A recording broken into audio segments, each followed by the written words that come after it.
Assalamualaikum warahmatullahi wabarakatuh. Waalaikumsalam warahmatullahi wabarakatuh. Waalaikumsalam.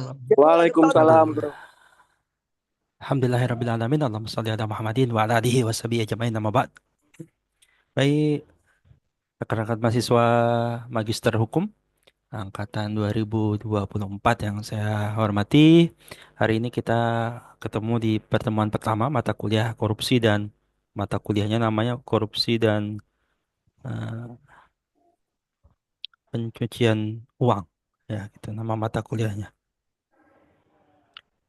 Korupsi dan kejahatan korupsi dan pencucian uang. Oke, nanti di yang banyak porsinya memang di korupsi, ya, pencucian uang di salah satu bagian saja. Oke, ini pertemuan pertama karena di pertemuan harusnya 2 pekan yang lalu, tapi ada edaran dari universitas bahwa itu libur awal puasa. Jadi ya kalau saya mah orangnya nyantai aja ngikut. Disuruh libur ya libur, suruh masuk ya masuk. Lalu sebentar ngopi dulu.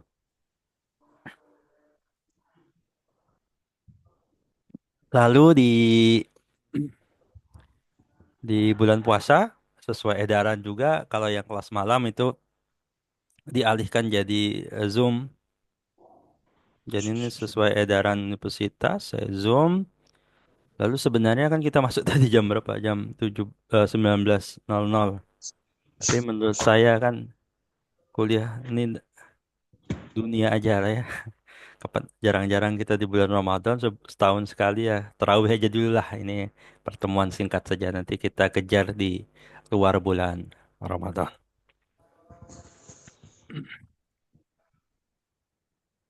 Baik, ini ada berapa orang? Satu, dua, tiga, empat, lima. Lima. Lima dari berapa? 13. Mana yang lain nih? Baik. eh Sebenarnya saya mau memberikan arahan, tapi nanti nunggu agak rame dikit. Kelihatan ada rame apa enggak ya? Nah, saya kan sedikit masuk ya, pengantar kenapa sih mata kuliah ini ada, kayak gitu ya. Misalnya, kita dulu ingat para pendiri bangsa kita, Soekarno-Hatta. Kata eh Bung Karno, pemuda.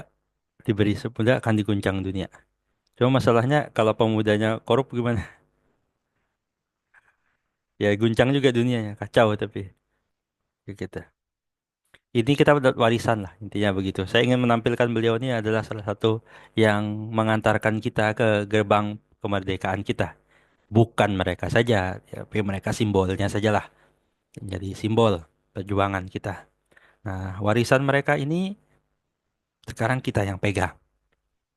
Cuma ya, jangan-jangan apa yang terjadi sebelum negara ini lahir itu ternyata setelah merdeka tidak jauh lebih baik. Nah, itu yang jadi masalah. Ketika apa yang ada setelah merdeka itu tidak jauh lebih baik. Kalau kata teman saya, tuh kalau berdua ini dihidupkan kembali, melihat kondisi kayak gini, mereka bilang jangan-jangan, oh, dah mending zaman Belanda aja, kira-kira begitu. Wallahu alam tuh juga bercandaan saya teman sama teman-teman ya. Soalnya kalau lihat eh, misalnya proyek-proyek zaman Belanda itu bagus-bagus tuh. Tapi kalau kita ngelihat proyek zaman sekarang, itu bentar aja udah rusak. Gitu. Salah satunya kenapa ya? Karena tadi ada yang namanya korupsi. Itu salah satu itu aja. Eh, Kenapa mata kuliah ini muncul lah? Kira-kira begitu. Ini kan sebenarnya hal yang apa namanya agak klise kita bicarakan. Kenapa ya? Semua sudah tahu, Pak. Masalah korupsi itu sudah tahu semua. Orang non hukum pun tahu. Nah, masalahnya kita bisa apa? Ada hal yang menarik misalnya dalam bukunya Peter Carey, ya. Kan penyebab perang itu salah satunya masalahnya adalah korupsi. Kalau kita buka dalam buku sejarah versi Belanda, ini versi Belanda itu bukan berarti yang untuk kita baca. Maksudnya kalau orang-orang Belanda sana ditanya tentang sejarah apa namanya perjalanan negara mereka, mereka kan beranggapan bahwa Apa yang terjadi zaman kolonial itu bukan penjajahan, tapi ya mereka bisnis.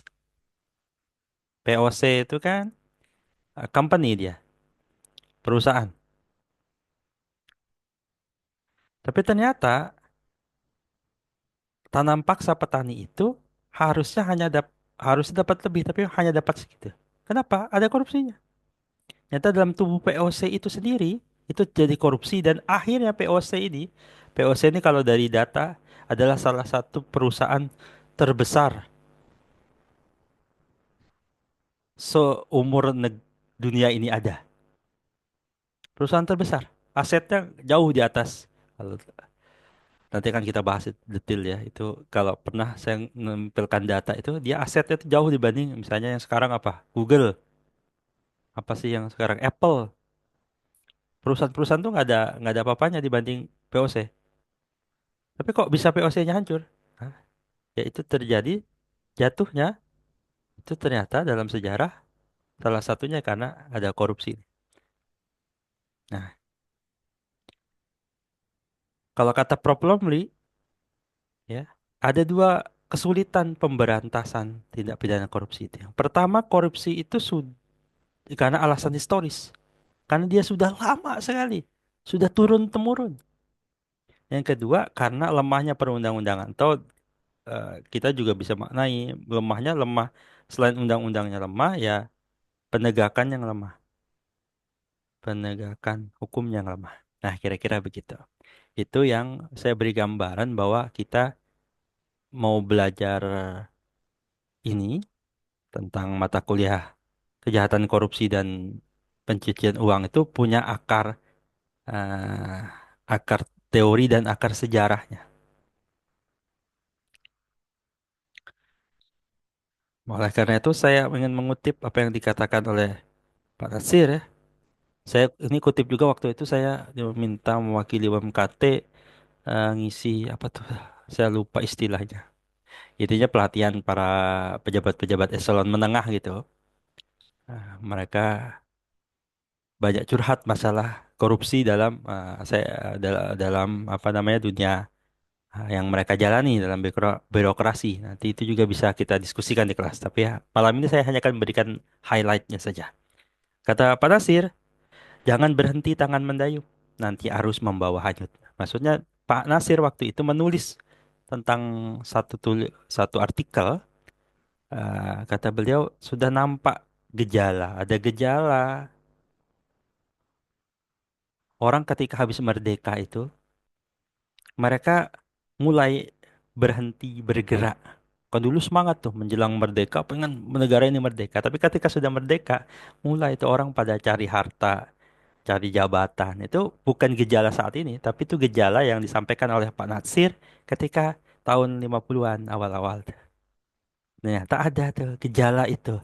Udah mulai lambat gerak, dia ingin sudah dapat sesuatu. Kalau dulu pengen negara ini jadi merdeka, kalau setelah merdeka mereka bilang, aku dapat apa? Kira-kira, aku dapat jatah apa? Kira-kira begitu. Oke, itu seperti gambaran di awal saja untuk sebentar ini mematikan ininya gimana ya?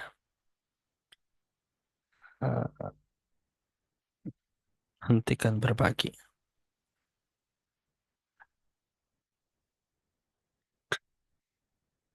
Notes mana yang notesnya? Samsung Notes.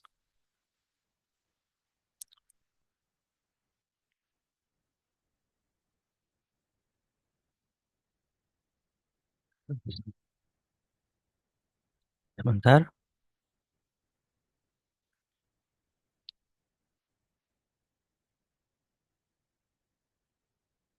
Baik, itu tadi gambaran singkat saja sambil menunggu orangnya banyak.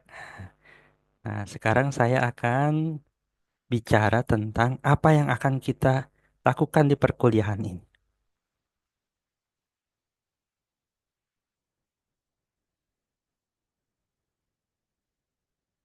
Ya, perkuliahan ini pertama tidak akan banyak materi. Ya, tidak banyak. Jadi saya tidak akan banyak ngobrol, saya ceramah begitu, tidak. Ya, kenapa? Karena saya anggap hampir semua kita sudah pernah dapat, pernah tahu, pernah dengar, ya, ya. Tuh. Oleh karena itu nanti porsi materi mungkin hanya sekitar 20% materi dari saya. Porsinya 20%.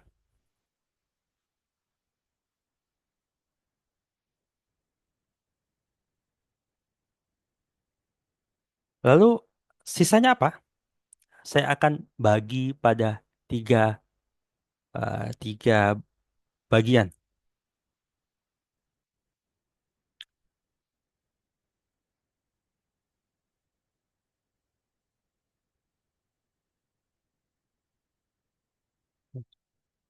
Read, tugas kita, terutama saudara, dalam perkuliahan ini pertama akan membaca.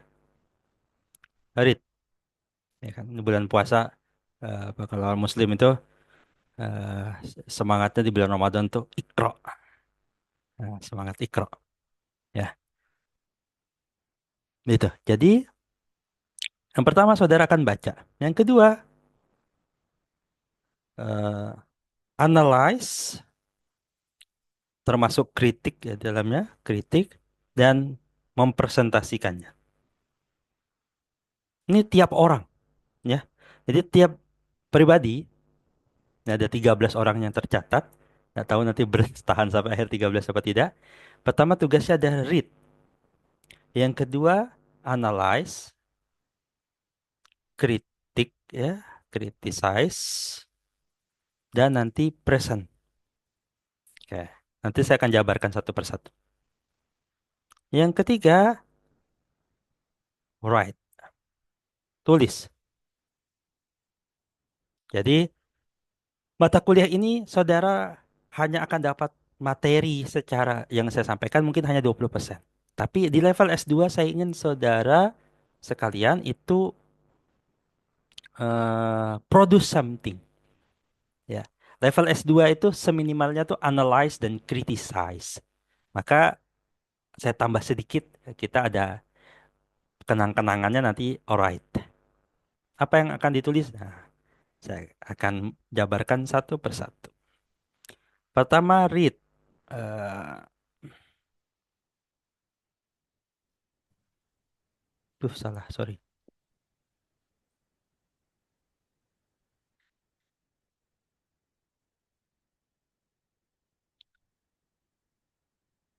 Pertama adalah read, baca.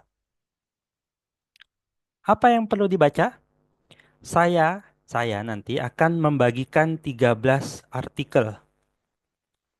Masih dalam rekapan ya, karena saya tadi mencari agar pas 13. Jadi per orang nanti akan dapat satu artikel jurnal. Tidak perlu nyari, nanti saya yang carikan. Nanti eh si pennya, PJ kelasnya akan membagi ke 13 orang itu. Jadi saudara akan diminta untuk membaca artikel jurnal. Sebelum saya bagi, eh mau yang berbahasa Indonesia atau yang bahasa Inggris?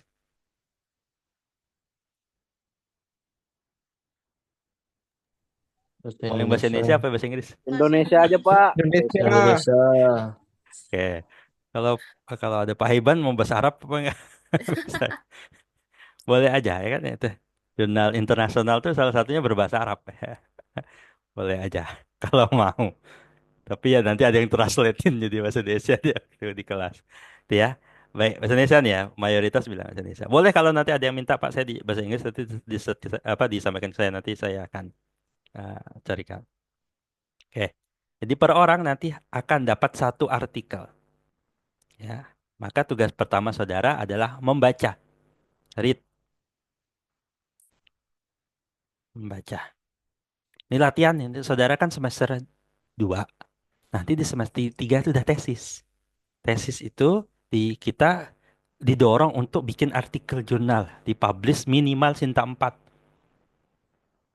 Nah, gitu. Jadi latihan berbanyaknya sekarang. Maka saudara minimal di semester ini akan menguasai satu artikel jurnal, satu tulisan orang. Ini baru tulisan orang. Ya. Nah, lalu tugas kedua apa tadi? Aduh, sorry.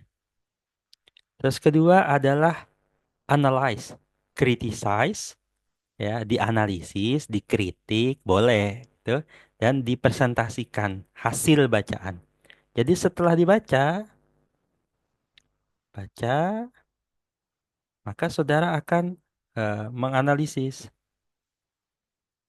apa sih yang dianalisis. Oh, ini tuh isinya apa sih? Nah, gitu ya. Dianalisis isinya tentang apa sih? Tuh.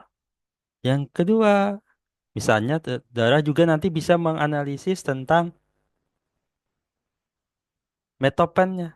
Oh, ini tuh metodenya apa? Saudara kan nanti semester semester ini udah mulai menulis proposal, nanti semester depan itu akan menulis tesisnya. Nah, itu kan saudara akan belajar dari orang lain how to use uh, the method, ya, bagaimana menggunakan metodenya. Saudara juga bisa melihat nanti how to use teorinya, teori. Bagaimana? Nanti saudara akan temukan bahwa ternyata, oh, ada tulisan orang nggak bagus-bagus amat. Atau isi jelek nih artikelnya, nah, gitu. Bisa sampai kesimpulan di situ. Ya, kan latihan. Salah satu kemampuan yang nanti harus kita miliki adalah menganalisis isi itu. Sehingga nanti juga bisa mengkritik, kritik. Dalam dunia akademik ini sangat eh, sangat didorong ya, mengkritik, dan artian kritik yang baik ya, bukan untuk jelek-jelekkan, tapi kan kita pasti ada kekurangan. Kita menemukan kekurangan di sini, di sini dan di sini. Oh, dia belum mau ngambil ini variabel ini dia tinggalkan. Nah, ini harusnya bisa diteliti yang sini ya, gitu. Kita bisa kritik. Lalu hasil bacaan saudara itu nanti saudara akan presentasikan di kelas. Presentasi, presentasi di kelas. Ya, kalau bisa ada PPT-nya, kalau enggak ya nggak apa-apa. Yang penting di kelas itu nanti kita kan masih ada 7 pertemuan lagi. Ya, misalnya satu sesi itu 2 orang, 2 orang akan mempresentasikan hasil bacaannya. Jadi bukan sekedar apa namanya isinya apa. Coba kalau bisa dari saudara mau menilai itu apa. Oh, jurnal ini kelebihannya ini, jurnal ini apa namanya artikel ini punya kelebihan ini, kekurangannya ini. Dia bisa diteliti lebih lanjut di sini, hasilnya begitu. Atau bisa jadi saudara tidak sepakat dengan kesimpulan yang dibuat oleh si penulis. Nah, kira-kira begitu. Aduh, siapa saya Pak bisa nggak apa itu dunia akademik itu tidak penting ya siapa yang nulis ya, itu ya. Nah, kita berfokus pada isi yang ditulis itu. Jadi kita bisa menilai, bisa mengambil. Sehingga kita harapannya dari ini itu ketika kita akan mengutip orang, ketika nanti akan menulis sesuatu lalu mencari rujukan, kita itu nggak telan mentah-mentah. Kita akan mengkritik juga atau menganalisis. Misalnya saya kadang saya tuliskan ini, menurut ini begini nih, ya, dia berpendapat seperti ini. Tapi misalnya gitu, ada yang lain menurut yang lain itu pendapatnya begini, atau di tempat yang lain saya pertentangkan dari beberapa pendapat itu, nanti saya akan pilih atau saya akan minimal segampang-gampangnya akan setuju dengan pendapat yang ini, sehingga saya tidak menggunakan pendapat A di dalam tulisan saya akan merujuk pendapat yang B ya, misalnya begitu. Jadi kita ketika besok menulis sesuatu, ketika nanti ya di luar dari dunia ya tesis dan sebagainya itu ya minimal kita membiasakan terhadap artikel itu ya kita juga pilah-pilah. Karena saya banyak temukan tuh ketika mahasiswa S1 sebetulnya kan mereka ya sporadis kalau bahasa saya ngambil rujukan tuh. Semua ya pokoknya ini ada Pak di artikelnya ada punya orang nih Pak pendapat begini ya. Kita harus pilah-pilah, pilih-pilih, pilah dan pilih gitu. Oleh karena itu nanti saudara bertugas untuk memulai presentasi ini. Kapan nih pertemuan selanjutnya setelah Lebaran ya? Dan mulai ada dua orang yang akan mempresent. Ini kan masih ringan nih, karena hanya membaca lalu menyampaikan isi apa sih yang dibaca, lalu ya kalau ada kritik boleh dikritik, kalau ada menganggap oh ini ada peluang untuk meneliti saja. Saudara kan juga sedang menulis proposal tuh, proposal tesis mata kuliahnya. Nah, bagaimana kita ingin menulis itu salah satunya adalah kita harus tahu orang lain sudah nulis apa. Ini kritikan saya biasanya kepada mahasiswa ketika menguji adalah ketika mahasiswa memberikan ide tulisan, judul atau seperti apa, itu tanpa tahu dunia persilatan maksudnya, dunia akademik itu sedang di posisi apa. Jangan-jangan memang temanya bagus, tapi orang lain sudah nulis tuh. Maksud saya tuh, boleh kita nulis, tapi tahu orang lain itu sudah nulis apa, sudah ada apa dalam dunia penelitian ini, lalu saya mau nambahin apa. Kita itu bukan superhero yang orang lain tidak ada pernah nulis, tinggal saya nih, ini ide tunggal saya. Enggak, orang lain sudah berkontribusi. Tinggal kita mau ngelanjutkan apa, atau kita mau mengkritik tulisan sebelumnya, atau kita mau menawarkan sesuatu yang berbeda dari apa yang sebelumnya gitu. Jadi ini bagian dari saya memfasilitasi saudara untuk berlatih juga memahami kondisi penelitian saat ini sedang apa dan kita mau menambahkan peluang apa. Kira-kira begitu. Itu untuk eh, apa yang akan kita lakukan di semester ini baik dari baca maupun dari. Jadi nanti setiap pertemuan akan ada dua dan nanti kita bisa berdiskusi dari hasil eh, presentasi masing-masing kita gitu ya. Oh, misalnya topik misalkan menyampaikan begini lalu dia mengkritik begini. Kita juga bisa mengkritik apa yang disampaikan hasil kritikan itu bebas-bebas saja ya. Nanti filenya kan kita share dan kita saling membaca. Harapannya begitu. Kalau bercandaannya orang hukum itu kan kalau ada dua orang hukum pendapatnya itu bisa ada tiga, bisa jadi empat. Bukan hanya dua pendapat, pendapatnya lebih dari jumlah orang yang ada. Bisa biasanya masing orang itu punya pendapat dua gitu ya sehingga pendapat bisa lebih banyak. Oke, selanjutnya. Nah, ini yang agak sedikit menantang. Sebelum saya sampaikan yang ketiga, adakah pertanyaan dari read dan present, dari membaca dan mempresentasikan? Adakah pertanyaan dulu? Saya kira mudah ya. Nanti yang jadi masalah itu yang ketiga ini. Baik, kalau tidak ada, saya akan sampaikan apa yang akan kita lakukan di semester ini. Ini adalah tugas akhirnya. Tugas akhirnya adalah proyek. Proyek apa? Nah, ini proyek yang akan saya sampaikan. Bentar, ngopi dulu. Ini kayak kalau udah saya bulan puasa itu agak kerepotan ketika siang-siang ngantuk. Sehari bisa 3 kopi. Kalau kayak gini ya kadang ini gelas kopi kedua saya sih malam ini. Nanti sahur lagi sekali. Baik, yang ketiga di kelas ini dalam mata kuliah ini kita akan write. Aduh, nulis pula apa yang ditulis. Nah, ini oke, kok hilang? Hilang.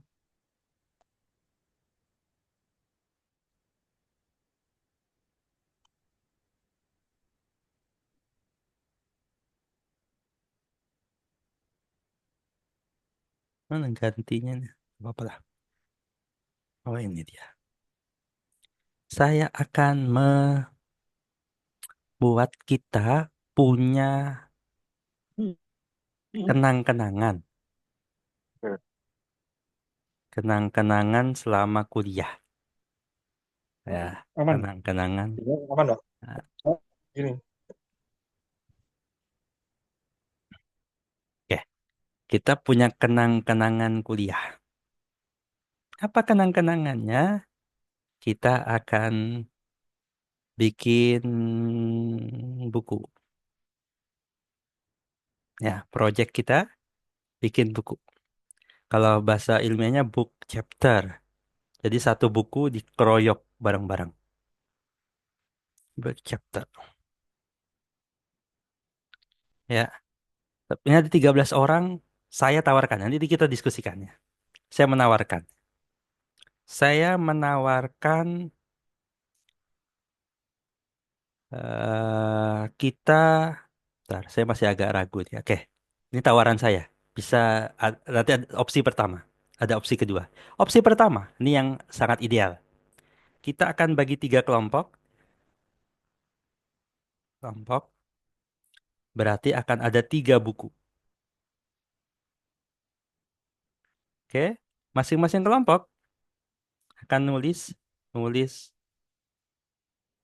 satu judul. Misalnya ada 5 orang, ada satu, bab dua, bab tiga, empat, lima.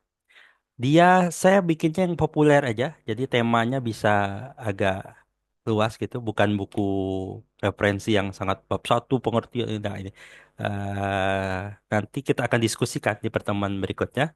eh, Masing-masing bab itu isinya apa gitu. Oh, nanti bicara tentang misalnya korupsi, misalnya judul satu itu korupsi dan Islam misalnya. Bicara korupsi itu gimana sejarahnya, buku apa eh, di bab satu kita bicara sejarahnya, bab dua nanti gimana pengaturannya, tiga bagaimana penerapan di Indonesia, bagaimana kritiknya, misalnya misalnya ada juga korupsi dan Islam misalnya. Eh, Misalnya gitu ya. Contoh, ini contoh saja. Saya tawarkan ini menjadi tiga kelompok. Jadi misalnya kelompok satu ada Pak Sofyan, ada Taufik, ada Rafidan, ada Herujal, ada Pak Sudarno misalnya. Jadi Pak Sobian nanti bab satu, topik bab dua, kayak satu, ya itu masing-masing orang situ. Jadi nanti per bab itu kelihatan siapa yang nulis, kayak gitu, ya. Dan ini nanti akan kita bukukan, makanya temanya jadi satu dan kita akan bukukan dan ya kalau idealnya nanti kan kita cetak. Kalau yang murah ya kita bikin PDF aja, nggak usah dicetak. Gratis kan PDF. Ya kalaupun bayar cuma kecil. Tapi kalau mau punya kenang-kenangan lah gitu ya. Nih saya pernah punya cetak apa bikin bukunya kita cetak lah. Ya yang ringan-ringan aja kan murah-murah aja nih. Dan ini apa namanya? Opsional saja. Nanti saya akan ada apa namanya? Ada dana dari LPPS tapi itu hanya sekedar subsidi saja. Gitu. Jadi kita akan ada tiga kelompok. Tiga kelompok. Ini opsi satu. Opsi dua cukup dua kelompok. Hanya opsi satu, ya opsi dua. Kenapa opsinya nggak satu aja Pak? Satu buku aja sekelas ya. Nanti orangnya 13, satu buku dikeroyok 13 orang agak terlalu itu. Yang ideal memang tiga kelompok, tapi kalau dua kelompok masih oke gitu. Ada yang 7 orang, ada yang apa tuh? Ada yang 6 orang, ada yang 7 orang. Ah, tuh. Temanya apa? Tema bukunya ya tadi. Tema bukunya apa namanya? Ruang lingkupnya adalah korupsi dan pencucian uang. Oke, ini saya akan suggest nanti kita akan diskusikan ini. Nah, ini PR masing-masing nanti kita akan diskusikan waktu pertemuan berikutnya. Ada nggak berikan gambaran menulis apa, ya? Nanti misalnya yang Pak Kepala Desa nih, Pak Kades, dia cerita tentang bagaimana yang di desa. Nanti ada yang kerja di bank, pernah kerja punya background di bank itu kan cerita dari dunia dari perspektif. Jadi makin luas perspektif kita. Dari sisi mahasiswa yang belum pernah masuk kerja, misalnya ada yang fresh graduate gitu.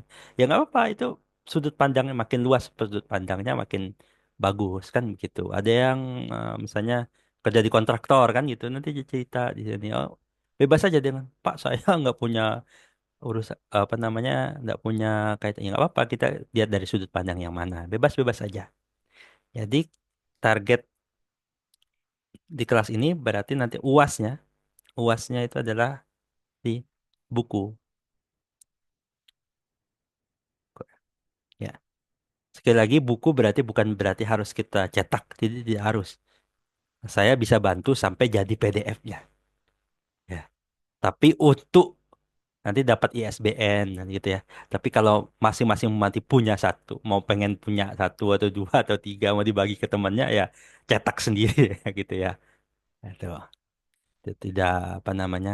eh, Nanti teknisnya bisa kita bicarakan belakangan. Ini tidak wajib.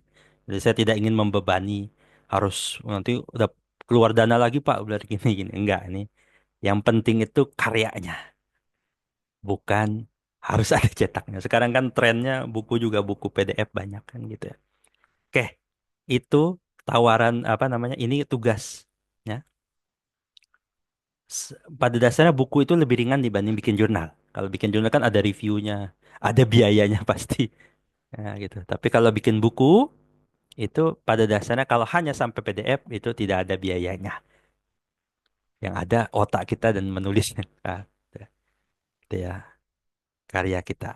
Dan harapannya ya ini, saya pengen magister ini punya karya dan kita lulus dari S2 itu ya bisa punya kenang-kenangan.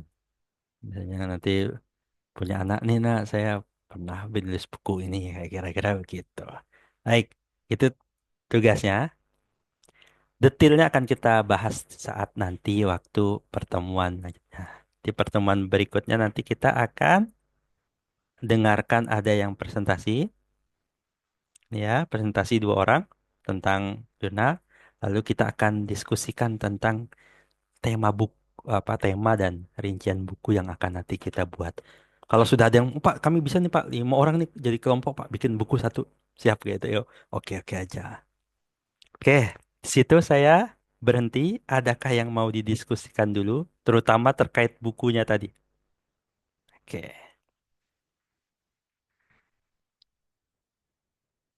siap bikin buku? Kalau Pak Haiban, itu udah banyak bukunya. Ah, kalau ini kita bagus. Misalnya ada Pak yang ini dari apa? Pak Suparno yang dari Zakat itu Pak. Nah itu. Ada kemarin rame juga tuh.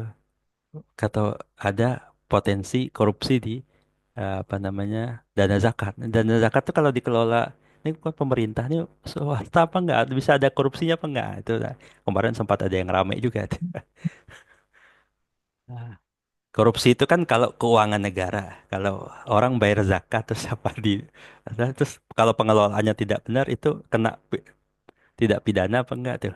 Korupsi apa enggak? Itu misalnya dari sudut pandang itu menarik juga. Perluasan-perluasan. Kemarin juga ramai tentang Danantara ya katanya tidak bisa dijangkau KPK. Wah, repot juga kan gitu. Misalnya gitu. Jadi tema korupsi ini dan pencucian uang ini sangat banyak. Oke, mungkin ada yang mendiskusikan. Saya hanya ingin menyampaikan itu. Jadi perkuliahan kita gambarannya seperti itu yang akan kita jalani. Jadi tidak akan banyak materi, hanya 20%, tapi nih yang penting ada read, Halo, ada analyze halo, dan write. Oke, ada yang mau Pak disampaikan? Solid. Ya. Kalau kita ngangkat terkait dengan fraud, bisa nggak? Ya, bisa. Fraud, Yang sifatnya nanti berkaitan dengan, tapi fraud yang berkaitan dengan ada sumber keuangan negaranya, Pak, di bank-bank yang eh, kalau dia swasta murni kan nggak bisa tuh. ya biasanya kan kalau Kalau dia, fraud itu terjadi di bank, misalnya bisa menyangkut ke TT Bank nantinya kan? ya, nah dikaitkan dengan yang fraud itu kan kalau swasta murni dia tidak akan kena tipikor. Tapi kalau dia ada bank-bank plat merah, eh, baik yang pusat maupun yang daerah itu Ya, sumber itu permodalan, aliran nah, sumber sumber pemodalannya permodalan dari masuk. pemerintah. Nah, itu bisa masuk tipikor. Oh, itu kan banyak-banyak yang kena tuh. Nah, itu bisa dibahas itu Pak. Menarik. Yang paham kan Pak Sufyan yang dari punya background perbankan, nah itu menarik. Nah, gitu. Diangkat.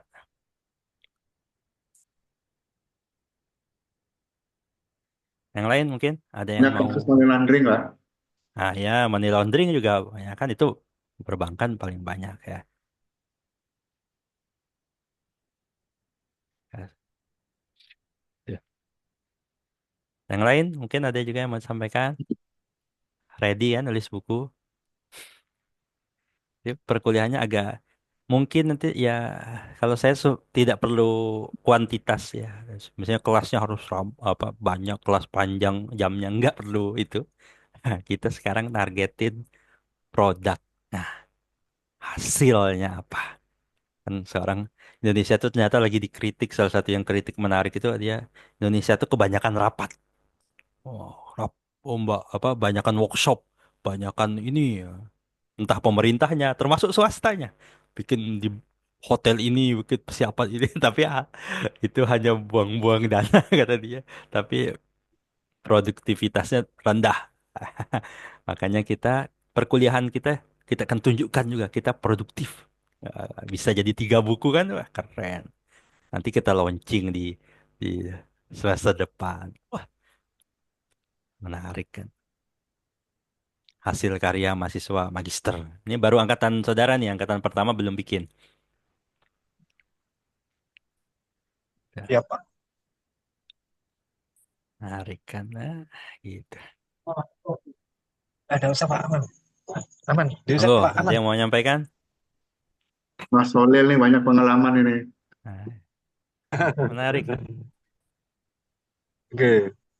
Masalah Apa itu? desa Pak. Gimana? Pak Halo, Assalamualaikum Kades, Pak Pak Kades. dosen. Dana desa Pak Ya, Kades. Selamat Ramadan Pak dosen. Sehat nggih. selalu. Oke. Amin. Oke. Mudah-mudahan sehat selalu, berkah, bisa menjalankan dengan baik. Ini Pak dosen, Amin. saya mau Ya, sedikit pendapat ya, terkait penulisan buku, terkait ya, korupsi pencucian. Kami sepakat untuk menambah wawasan lah nantinya untuk melatih mampu menulis dengan baik sesuai perspektif hukum di magister ini. Kemudian eh, masalah pencucian uang ini Pak. Kalau di desa kami kan ada koridor, artinya ya, illegal mining. ya, Nah, apakah bisa dikategorikan masuk ke pencucian uangnya karena itu kan ilegal, tidak bayar pajak, tidak ada pendapatan kerja dari sektor tambang. Sementara resminya kan harus pakai izin proses, tahapan proses mulai cek lapangan, kemudian pengajuan sampai ke eksploitasi. Nah, ini saya sendiri belum pernah membaca. Kalau dulu kan pencucian uang lintas negara batasnya 100 juta harus lapor di PPATK. Apakah pencucian uang itu bisa mencakup ke sampai ke 500. illegal mining alam? Mohon penjelasannya Pak, Pak ya, dosen, Pak Nuroli. ya. Oke. Oke. Kait itu nanti kan kita bahas detail aja di kelas kan gitu. Tapi yang apa menarik kan sudah ada apa namanya gambaran-gambaran gambaran Oke. idenya tuh. Apa nanti kita akan bahas di kelas saja untuk detail menarik Siap. itu kan nanti nanti itu kan dia berhubungan dengan banyak hal. Oke, siap Pak, Kira-kira kita siap. siap. Siap, Pak dosen. Terima Ya, kasih. ya, Terima kasih ya, banyak. ya. Yang lain mungkin pilih opsinya 3 buku apa 2 buku. Ini masalah kelompok sih sebenarnya. 2 buku. Dua buku. Dua kayaknya Jadi, dulu Tiga Pak buku buat Pak, bisa Pak. wah, tes-tes. Tiga, tiga, 3 buku Pak. tiga. jadi mau 2 atau 3 buku itu tetap per orang bikin tulisan satu kan gitu aja sebenarnya. Tinggal kalau apa temanya nanti kalau 3 nanti bisa harus perbedaan masing-masingnya harus jelas gitu. Kalau 2 kan nanti kita lebih ringkas menulisnya. Itu masalah teknis saja. Yang pasti itu adalah tugas UAS pengganti UAS berbasis project. Projectnya adalah buku. Tapi teman-teman kayak cenderung dua kayaknya nih. Yang mau nggak masalah 2 apa 3 itu nggak masalah cari yang gampang aja kan. Ngalah aja kita Pak. Nggak apa. Tawarkan yang muda-muda dulu. Muda-muda gimana? Ah, Nanti dipertegas di kelas nanti.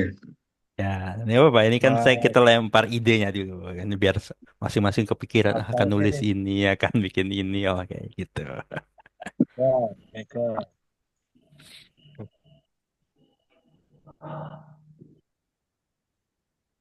Mas Ada lagi Taufik, yang mau menyampaikan. yang ceweknya gimana nih? Senang dua semua, Pak. Ya, mengikuti aja Pak maunya gimana? Kalau Jangan. bisa dua, dua. Kalau memang harus tiga ya, ya sudah. Ya tetap Nanti dua. Baik, ya Bapak nanti di pertemuan berikutnya nanti kan kita fiksasi, finalisasi, tapi masing-masing coba bawa apa idea dulu, gambaran akan nulis apa. Nanti kita akan bisa lihat tuh, oh nih bisa jadi 2 buku atau nanti malah bisa jadi 4 buku. Kita bikin yang tipis-tipis aja, 100 halaman, tuh kan? Ngapain tebal-tebal ya? Iya. Ya, gitu. Ini kan latihan-latihan aja. Siapa tahu habis dari sini kan nerbitin buku sendiri kan, masing-masing kan enak. Kayak Ya, gitu. Pak. ya. Kita ya Kalau nanti. Mas Holil siap-siap. Siap, Pak. Pak Sufyan siap. Nanti Nah, bimbingannya Pak mantap. dosen pembimbingnya. Ya, itu ya. Baik. Saya kira gitu sih intinya hari ini saya ingin memberikan gambaran. Jadi apa yang mau didapatkan di perkuliahan ini. Oh Pak, kok materinya sedikit? Biasanya kalau memang saya tuh tipenya materinya sedikit. Saya bukan orang yang materialistis. Kasih materinya sedikit saja. Tapi mengajak mahasiswa untuk ya kita bikin sesuatu lah gitu daripada banyakan materi tapi tidak jadi apa-apa kayak gitu. Harapannya minimal kita menguasai sedikit, menguasai dari sedikit gitu. Kalau materi S1 itu kan materi yang sudah banyak betul, tapi yang lupa kan banyak. Banyak lupanya aja. Mending kita sedikit, makin naik ke atas tuh makin memahami sedikit tapi menguasai. Kira-kira gitu lebih menarik. Baik, kalau tidak ada lagi, kita akan ketemu lagi itu nanti dalam beberapa hari ke depan saya akan bagi artikelnya yang Baik, akan Pak. dibaca dan akan dianalisis dan akan dipresentasikan juga waktu pertemuan selanjutnya. Baik, kalau tidak ada lagi, saya ucapkan Baik, terima Pak. kasih. Selamat Lebaran juga karena ini pertemuan terakhir sebelum Lebaran. Selamat Idul Fitri gitu ya. Dan kalau nggak salah kemarin Bu Pipi sudah nge-share ya akan ada bukber sama Pak Iya, Dekan Pak. di hari apa tuh nanti biar nanti undangannya akan kan kami ngikut aja. Pak Dekan mau Ya, ngobrol-ngobrol aja sebenarnya sama Selasa, mahasiswa Pak. itu. Selasa ya. Itu agendanya Oke, Pak. ngobrol-ngobrol aja. Jadi nggak usah bukan kegiatan formal tapi ya itu katanya mau membahas seminar Bapak Ibu ya silakan aja monggo gitu ya. Jadi nanti kita akan ketemu hari itu. Tapi selaku di mata kuliah ini saya tidak ketemu lagi sampai habis Ramadan. Jadi saya pribadi juga mengucapkan mohon maaf lahir batin, selamat Lebaran, selamat juga menjalankan ibadah di sisa Ramadan ini setengahnya gitu ya. Wah, semoga kita jadi orang-orang yang lebih baik nanti setelah Ramadan. Amin amin. ya Ya, Rabbal Pak. Alamin. Saya ucapkan terima kasih. Saya akhiri. Assalamualaikum warahmatullahi wabarakatuh. Waalaikumsalam. Terima Waalaikumsalam kasih, Pak. warahmatullahi wabarakatuh. Terima kasih, Pak. Ya, baik.